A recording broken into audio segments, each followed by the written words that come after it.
Welcome to The Writer's Dream. Our show is a show for authors to talk about how they write their books, how they publish their books, and how they market their books. You can find us on YouTube. You can find us on our Facebook page, which is called The Writer's Dream. And if you have a question for us or you would like to be on the show, please visit my website. It's just my name, lindamariafrank.com, and there is a tab to press where you can find out how to get on the show. Our guest today is Brian McLaughlin, and he has written a wonderful book about his personal experience. It's called A Flight Without Wings. Welcome, Brian. It's Hi, good Linda. to see you. Good to see you again. Now, tell us a little bit about your background, because I think it really feeds into the book. Well, I'm an average, typical guy from Long Island. Spent most of my life here. Married a high school friend. We traveled throughout the world extensively, and we seem to come back here to Long Island, close to the ocean, which is Well, this is like the center of the inspiration. universe. Come on, Brian. Well, that's what we think. And I think it's shared by a lot of people who have been here, who have spent their time here. So we keep coming back, and So, on one of your trips, was it one of your trips? yeah, on one of my trips is when I had an accident. Knowing about you, you're interested in fishing. Was it a fishing trip? No, it wasn't a fishing trip, but my wife's family has a house on the beach in Mexico. And she also worked for the airlines, which afforded us access to the world. So we spent a lot of time in Mexico, a lot of time. And this was, the accident that I had was just a typical day, a typical visit, vacation, if you will. And it was very typical. There wasn't anything special about it. But what was the accident?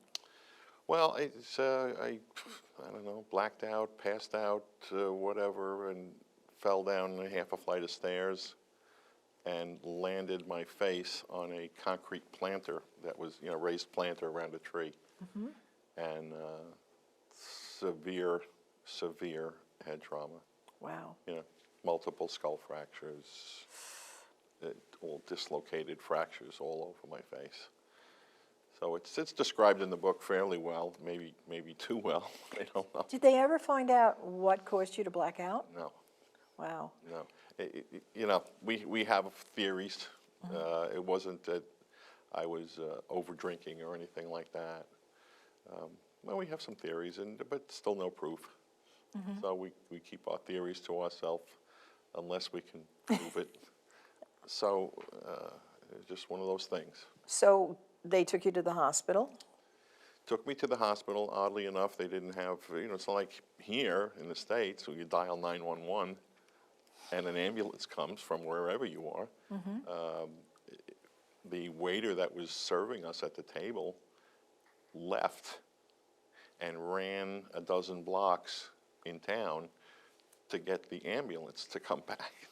Oh my gosh. To take us to, well, actually into Cancun.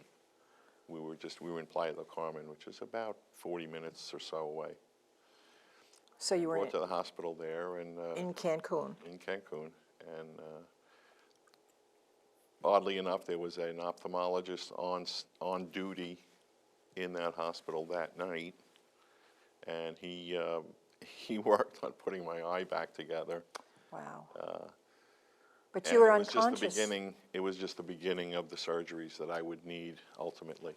They didn't have the equipment to properly diagnose the extent of the injuries, but they guessed at it and felt that I should be airlifted to the States, and that's what happened. So you were unconscious this whole time? I was unconscious most of the time. I didn't wake up until after surgery. In the States? I came in, in Mexico. I was brought in comatose. And I remember waking up after my experience that I write about in the book. Still in After Mexico? seeing my father, who had passed years earlier, he sent me back. He said, you have to go back. And I So- was very disappointed. Yes. I was So, very disappointed. but I want you to take us step by step through what you experienced while you were comatose. Well, We use the term I'm comatose.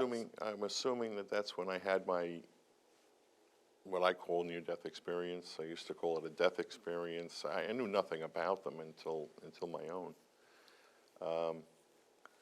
I describe it in the book as typical of many stories that you hear, where I was aware of the doctors and nurses around me, could hear them, could have quoted them, but I couldn't speak.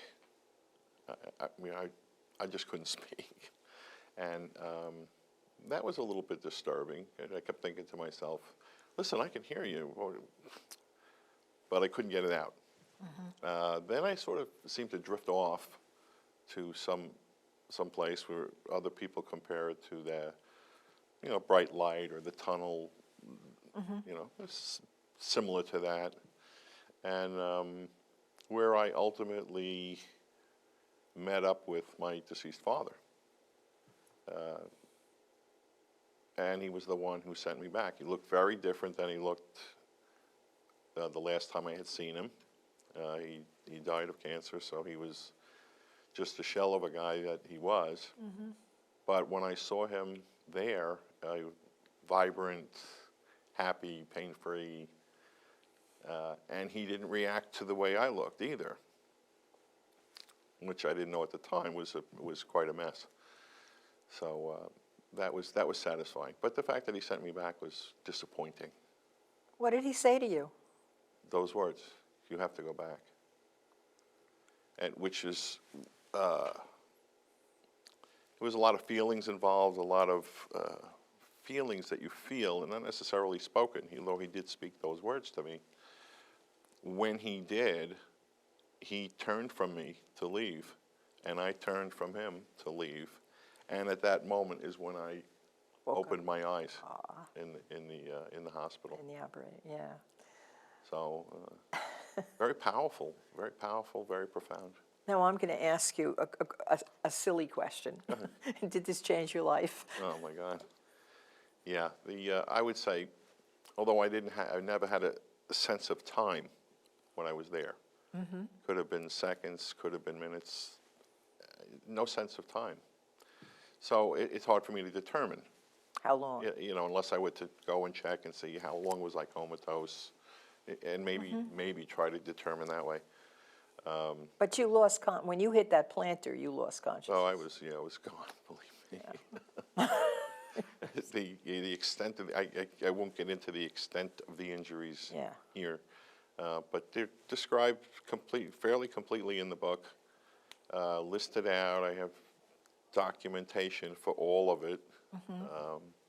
I had access to OR reports and things like that because of family members that are doctors and so forth. So I'm fairly comfortable knowing why I was there, not that it was anesthesia-induced or opiate-induced. So I'm comfortable with that.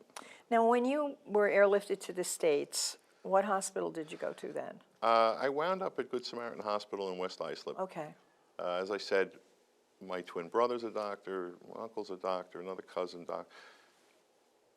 They were able to put together a team that I needed to rebuild my face. And how many operations? They did it in one. All right. That's It was good. extensive. The work that they did was extensive for one surgery. It was 6 hours or so, 6 or 7 hours of surgery. And they were able to put that team together and what I call in the book, fix me. And Now, did you have a further experience when you had that surgery? no. Okay, it was just that one. That was just real painful time. and Yeah. Get me out of the hospital type thing. Yeah. Just a typical injury. So, what inspired you? Why did you write the book? And tell us about the title, A Flight Without Wings. Why that title? Well, after much thought, the title "Flight Without Wings" was had a double meaning. The flight without wings, obviously, it it indicates a trip someplace without benefit of, you know, wings or engines or.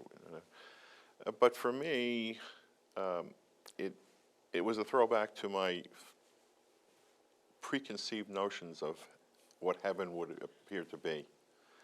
And after having experienced it, or what I believe it was, for my own belief, that's what I believe I was. I didn't see those things. I didn't get that vision that I had in my head. I didn't get that while I was there. I didn't see any wings. I didn't see any halos.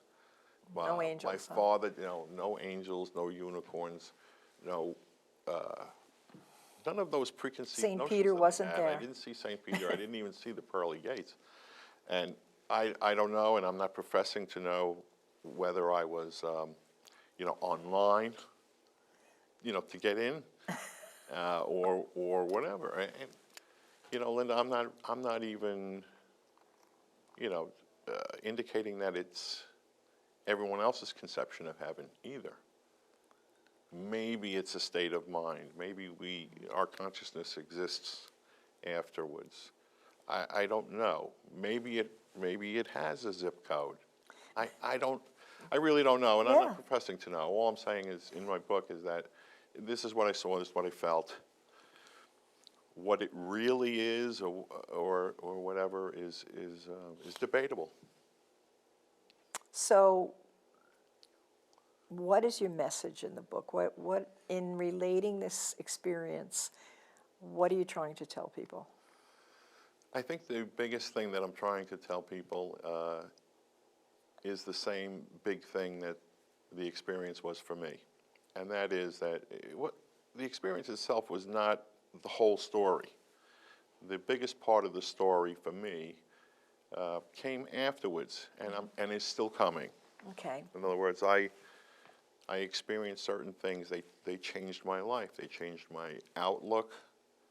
They changed the way I relate to other people, the way I accept it, how I would recognize opportunity, a lot of different things. And a lot of things have happened in the 20 years since this happened to me that I feel is proof of that. Someone may argue that, but... Can you give us an example? Yeah, I'll give you an example that's in the book. And the lack of fear from the peace that I got, the feeling of peace that I got, also eliminated the fear of death. Okay? Which also eliminated my fear of a lot of things. So I was able to approach things, still able to approach things from a little different perspective than I did before, without fear. So I had a business, it happened to be commercial painting, one of the businesses, and one of my clients indicated how much money he spent on signage and so forth and so on. I'll make this very quick. I said, well, I could do that, not a problem. So I just went to the guy that was the representative of the company that I dealt with, and I said, listen, anytime you want to save yourself 15% on your bottom line, let me know, I'll do them for you. Oh, you do that? Oh, of course. Hadn't a clue. I didn't have a clue how to do them. Not a clue. And this is honest to God. So that lack of fear allowed me to open that door of opportunity. And believe me, it's been hugely successful. And it was really just a matter of, ultimately recognizing an opportunity that presented itself and then letting it in. Well, we were talking before the show about the fear factor. Right. And we were really discussing the whole concept of how many people poo-poo these out-of-body, near-death experiences, whatever, as some phenomenon of brain trauma. And some people are adamantly opposed to even accepting this. Some people are open to it. Some people embrace it. And what I found, because I'm getting on in years now, I talk to people a lot, is that fear stands in the way of a lot of joy. Certainly does. and a lot of being able to embrace what is out there in life. And I'm glad you said the thing that inspires me most is that you lost your fear of death. And I'm hearing this message from so many different places about, you know, death is like a transition. There's something after this. There's another life out there. There's a whole nother existence. And my background is science. And my background in science, I love to read about what the astrophysicists are doing now. Not that I understand half of it, but there's this thing called string theory, which indicates that there are a whole lot more dimensions than we ever thought about. Right. And so what's happening is science is becoming more in tune with all of these experiences people are saying. And don't you find that if so many people are talking about this, it just can't be like some random thing? Yeah, I do. You have a background in forensics or something, don't you? Yeah. I taught forensic science. Yeah, it's very hard to prove something like this that happened to me, metaphysically or some quantum physics. It's very hard to offer proof for that. But I feel that science and religion or spirituality coexist. Me too. And I happen to think, my own opinion is that they overlap in many places.